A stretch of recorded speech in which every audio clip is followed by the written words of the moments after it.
আসসালামু আলাইকুম সুপ্রিয় দর্শকবৃন্দ, এই মুহূর্তে দেশ ও দেশের বাইরে থেকে যারা আজকে আমাদের এই ভিডিওটি দেখছেন সকলকে নূর আলম অ্যাগ্রো ফার্মের পক্ষ থেকে আন্তরিক শুভেচ্ছা অভিনন্দন জানাচ্ছি।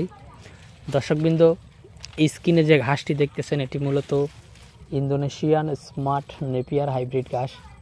দর্শক, এই ঘাসটি আপনার খামারের গরু, ছাগল, ভেড়া, মহিষ, গাড়ল যে কোনো গবাদি পশুর জন্য এটি চাষ করতে পারেন। দর্শক, এটি চাষ প্রক্রিয়া মোটামুটি অন্যান্য ঘাসের মতোই।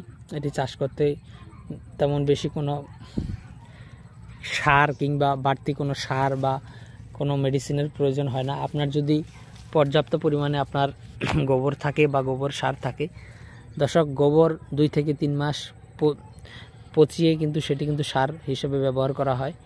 সেই গোবর সার যদি আপনার পর্যাপ্ত পরিমাণে থাকে তাহলে আপনি জমিতে ভালোভাবে দিয়ে যদি জমিটিকে ভালো করে 3টি চাষ দিতে পারেন, তারপর কিন্তু আপনি এই ঘাসের কাটিংগুলো লাগিয়ে দিতে পারবেন। দর্শক, এই ঘাসের কাটিং লাগানোর সিস্টেম হচ্ছে আপনার অনেকেই 3 ফিট দূরত্ব করে 2টি করে কাটিং রোপণ করে, অনেকেই 2 ফিট দূরত্ব করে 2টি করে কাটিং রোপণ করে।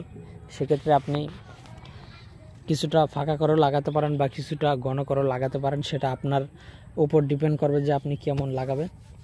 3 ফিট দূরত্ব করে 2টি দিক দেওয়া যায় বা 2 ফিট দূরত্ব করেও 2টি করে কাটিং লাগানো যায়।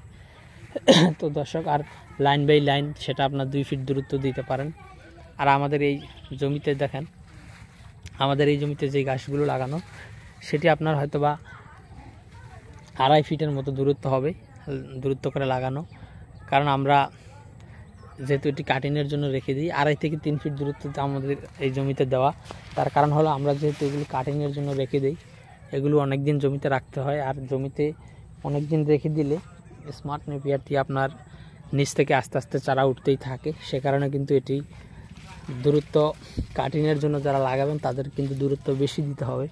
আর যারা গরু ছাগলকে কেটে খাওয়াবেন তারা কিন্তু কাছাকাছি কাটিং রোপণ করলে, মানে যার থেকে যার কাছে হলে সেটাই সবচেয়ে বেটার হয়। তো দর্শক বন্ধুরা, আমরা এই ঘাসের কাটিং সহ যে কোনো ঘাসের কাটিং আপনার যদি প্রয়োজন হয় তাহলে আমাদের স্ক্রিনে দেওয়া নম্বরে যোগাযোগ করবেন। সকলকে অসংখ্য ধন্যবাদ।